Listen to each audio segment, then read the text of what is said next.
सलाम, नमस्ते, सत श्री अकाल। आप देख रहे हैं सिमना न्यूज। मैं हूं आपके साथ गुलफशान अंसारी। नाजरीन, उत्तर प्रदेश में विधानसभा चुनाव नजदीक है। 24 करोड़ की आबादी वाले यूपी में करीब 3.8 करोड़ जनसंख्या उस आवाम की है जिनके वोट कई सीटों पर हार या जीत तय करने का मादा रखते हैं। इसलिए यूपी चुनाव में मुस्लिम वोटर्स को किंग मेकर्स का लक़ब दिया जा रहा है। अब यूपी चुनाव से पहले दिल्ली का दिल दहला देने वाला एनकाउंटर बाटला हाउस एनकाउंटर सुर्खियां बटोर रहा है। जी हाँ नाजरीन, वही एनकाउंटर जिसमें राष्ट्रीय मानवाधिकार आयोग यानी NHRC ने दिल्ली हाईकोर्ट के सामने अपनी रिपोर्ट पेश की थी और इस रिपोर्ट के आधार पर ही दिल्ली पुलिस को क्लीन चिट मिल गई थी। उसके बाद ना तो दिल्ली हाईकोर्ट ने और ना ही सुप्रीम कोर्ट ने इस मामले में किसी तरह की कोई सुनवाई की थी।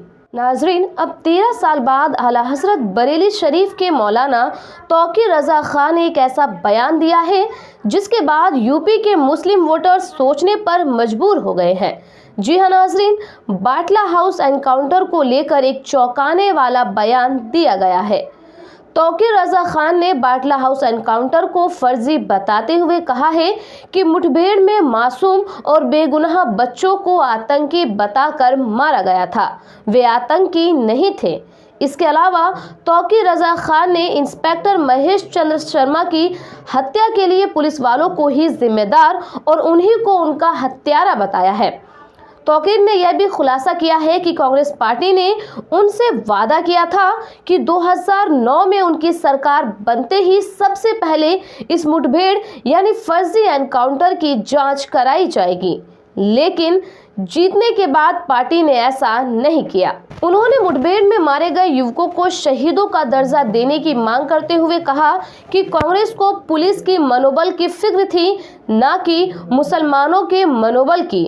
और क्या कुछ कहा दरगाह प्रमुख और मुस्लिम नेता तौकीर रजा खान ने, आप खुद ही सुनिए। बिल्कुल सही है, हम हमेशा कांग्रेस के खिलाफ रहे और हमसे एक गलती ये हुई कि हमने कांग्रेस की गलत पॉलिसीज की वजह से, और हमने कांग्रेस को भी बहुत करीब से देखा। 2009 में जब मैं कांग्रेस के साथ खड़ा था और 2009 में जब मैंने कांग्रेस को जिताया था, उस वक्त मैंने मंच से ये बात कही थी कि कांग्रेस ये ना समझे कि उनको माफ कर दिया है, अभी मुसलमानों ने आपको पैरोल पे छोड़ा है, अगर आपका काम आगे ठीक रहेगा तो फिर आपके बारे में आगे सोचा जाएगा। लेकिन उन्होंने समझा अब हमारी सरकार बन गई। उन्होंने मुझसे कहा था कि सरकार बनने के बाद हमारा पहला फैसला होगा कि हम बाटला हाउस इनकाउंटर की जांच कराएंगे।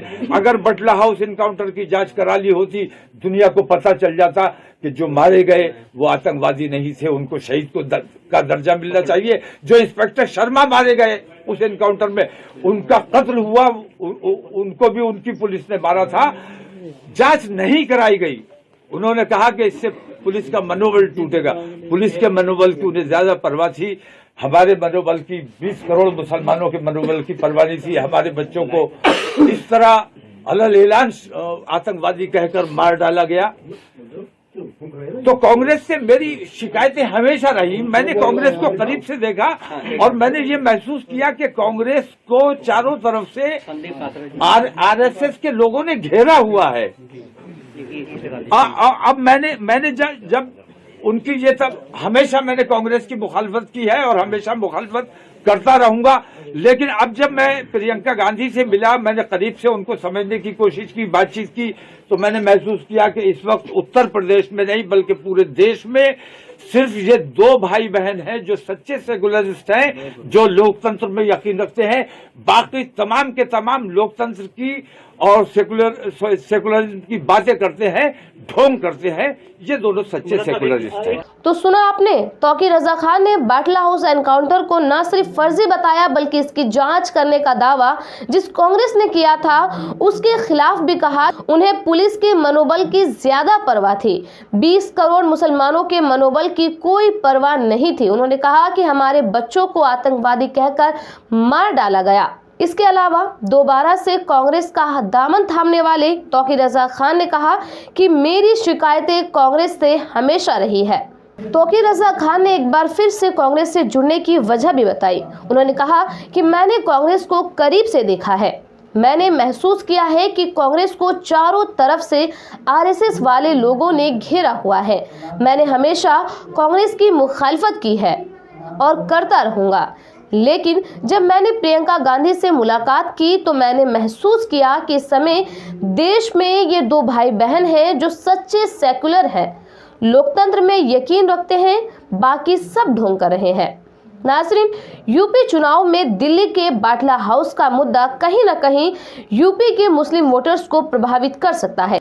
इसके अलावा जिस तरह से तौकीर रजा खान ने कांग्रेस और दिल्ली पुलिस पर बयान दिया है, यह भी चर्चा का विषय बन सकता है। इस पूरे मामले पर आपकी क्या राय है, हमें कमेंट कर जरूर बताएं। खुदा हाफिज।